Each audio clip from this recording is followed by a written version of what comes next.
Alright, I know, I'm 26 years late to this review.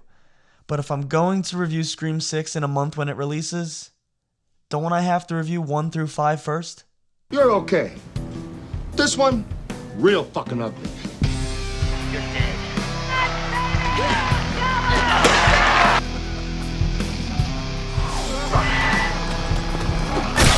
No, please don't kill me, Mr. Ghostface. I want to be in the sequel. You just bought yourself another Saturday. Christ.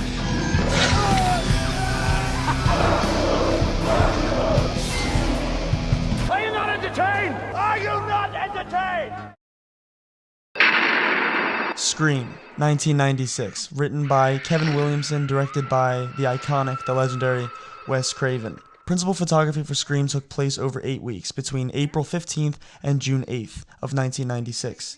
The movie was released to the public December 20th, 1996. Bob Weinstein, the movie's producer, made sure to release the movie in December because no horror releases are typically released in that month. Usually it's, happy-go-lucky Christmas or holiday-themed family movies. So Bob Weinstein made sure to release it in December. The movie came out and it was a massive success. As we all know, in the early to mid 90s, horror was at an all-time low as a result of the burnout of the slasher genre in the 80s, because it was done to death from 1978 when, of course, the iconic Halloween was released, all the way until the early 90s. So by the time the 90s rolled around, everybody was kind of sick of horror, especially slasher movies. So what did Wes Craven do? He released a satirical horror movie in Scream. Thank you. What attracted you to doing this part in a horror film? Well, I love scary movies, and we haven't had a good scary movie in a really long time. Like, we've moved into the thriller genre really well, and have always had them, but a good scary movie, we haven't had in a long time, and I think, because they're timeless, what a better time. My first memory of Scream, or the franchise in general, was probably when I was 7 or 8, and there was a block party in my neighborhood for Halloween, and somebody had a Ghostface mask in the upstairs bedroom. So the curtains were shut, they were black curtains, and the Ghostface mask was like propped on the windowsill, so it was just like the floating Ghostface. And I was like 7 or 8, and I didn't know, the mask or the character was referred to as Ghostface back then. So I remember thinking in my head, oh shit, it's Scream. And I remember running home, and I remember hiding because I was so terrified of that mask. It's kind of funny to think that Wes Craven just went into a convenience store and found this mask and decided that he was going to base his movie around this mask. It's actually a Fun World mask, and Dimension Films had to reach out to the company in order to license that mask. So imagine being the guy that just made a cheap knockoff mask, and now you're a millionaire because Wes Craven decided to use your mask in his horror film and make one of the greatest slashers ever to grace the movie screens. Ghostface, my buddy. This mask, or one very, very like it, was much older actually, was on the bed in the upstairs of a house that we were looking at in Santa Rosa. It was sitting on 2 pillows in this very, very nice little grandma's house.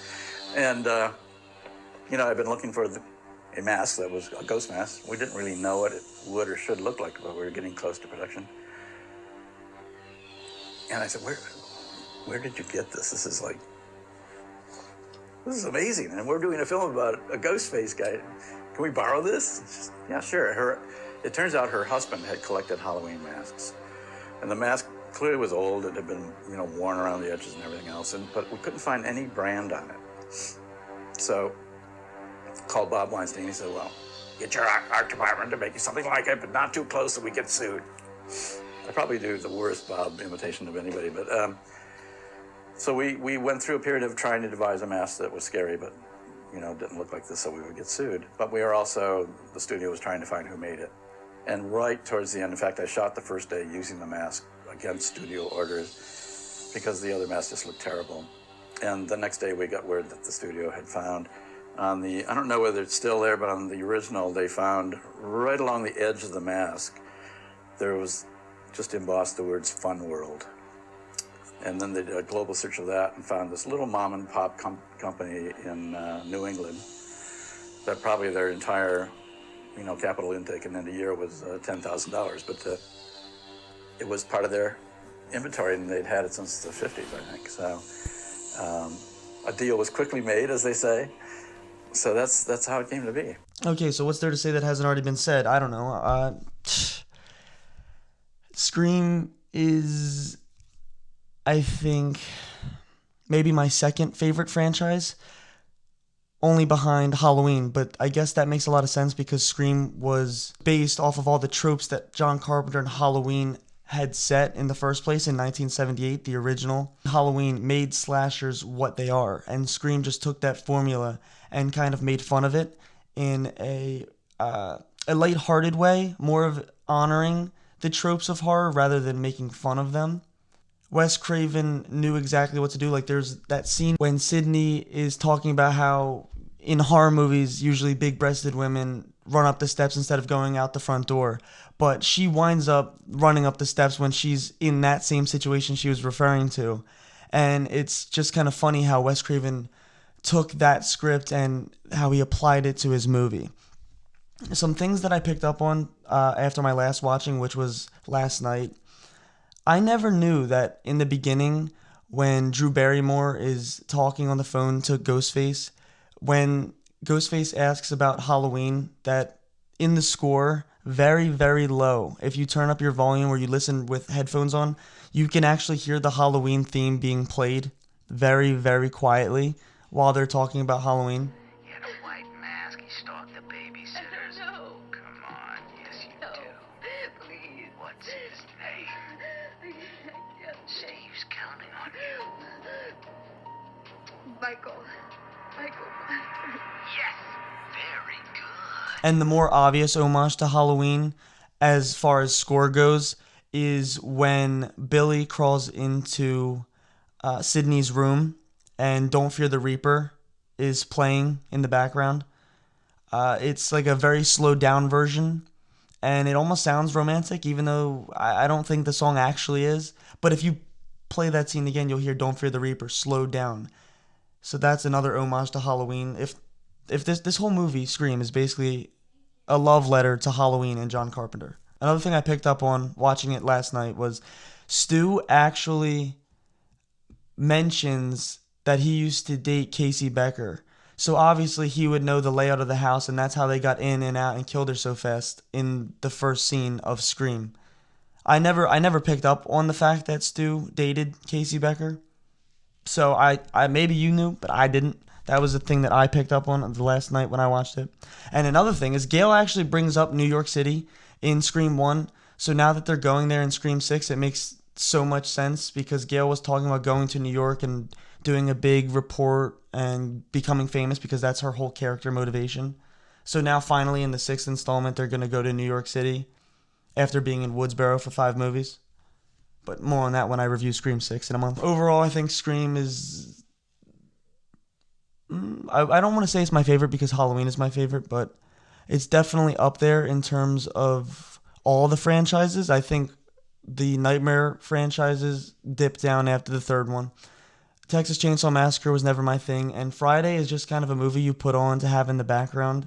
You don't really look for plot details or storyline, really. You just want to see Jason kill some girls with big boobs. But Scream actually is a good, well-versed story. It's not only funny, but it's scary. And I think that's something that Wes Craven was always good at, because when he made Freddy Krueger was not only terrifying as a guy with a burnt face that comes to you in your dreams, but he actually would crack some jokes before killing you. So not only was he charming, but he was terrifying at the same time. And that's kind of what Ghostface is in this first movie, especially because it's Billy and Stu as the killers in this first one. And they're hilarious because, well, they're high school kids and they're just joking around with each other. But it's terrifying because how can you joke around with your buddy as you're massacring people in your town and your girlfriend? I think what everybody really loves about Scream is that you never really know who the killer is, and the killer could potentially be anybody because the person is covered head to toe. And it's a very generic outfit. Anybody could go purchase that outfit at the store. It could be your sister, it could be your girlfriend, it could be your boyfriend like Billy Loomis was. Or it could be Stu, who had no motive at all except for being bored and peer pressure. Oh, Stu, what's your motive? Billy's got one, the police are on their way. What are you gonna tell them?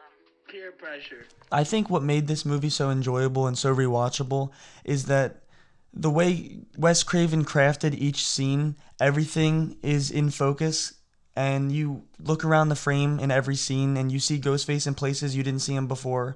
Like in my most recent viewing, I saw Ghostface in a couple scenes that I never knew he was actually in. He's in the background stalking around the house or popping up in places, or subtle lines that Billy or Stu would say that hint that they're the killer, but if it was your first time watching and you didn't know it was them, you would have never picked up on.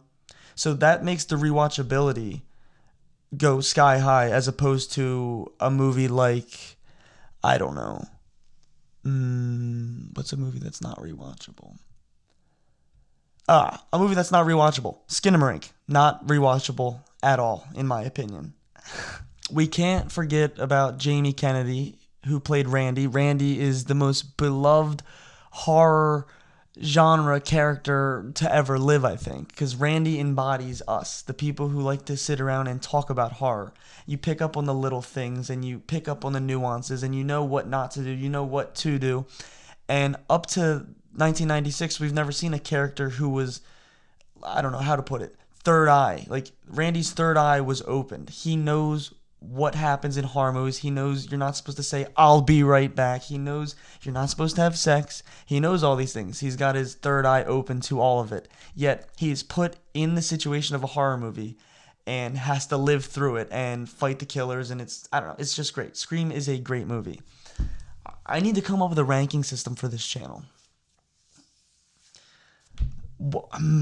I think when you factor in the banter between Billy and Stu, you factor in Randy, who has great one-liners and just great input in general.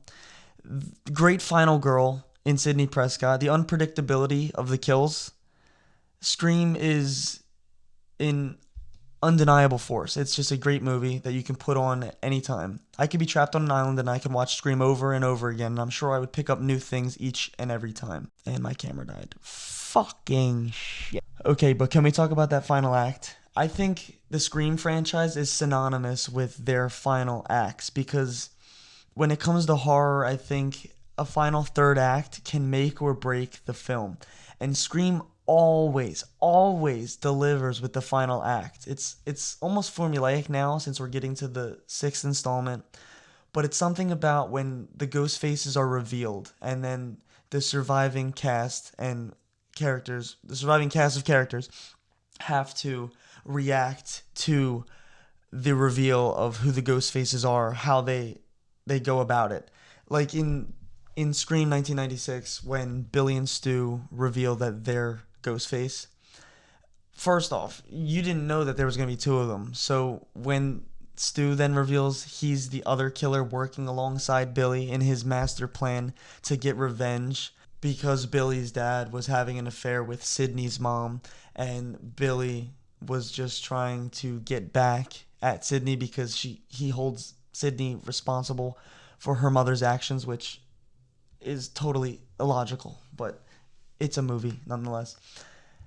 And the banter between Billy and Stu, like I already said, is just chef's kiss.